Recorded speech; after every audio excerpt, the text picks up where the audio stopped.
আজ থেকে 100 বছর পর ক্যালেন্ডারের পাতায় যখন 2124 সাল, আমাদের প্রায় প্রত্যেকের দেহ তখন মাটির নিচে, অস্তিত্ব তখন রূহের জগতে।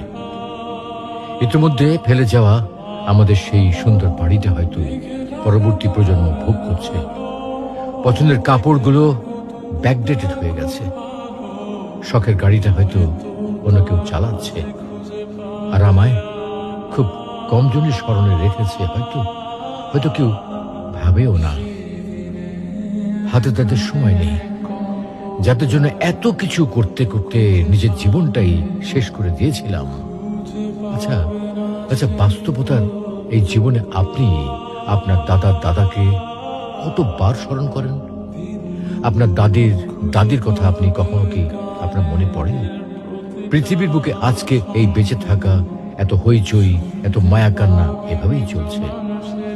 গত হওয়া অসংখ্য প্রজন্মকে টপকে আমরা এই জীবন লাভ করেছি।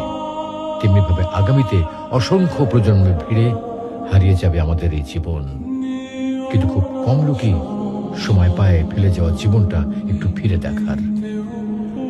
বাস্তবতা হচ্ছে এই জীবনটা আমাদের কল্পনার চেয়েও অনেক অনেক ছোট।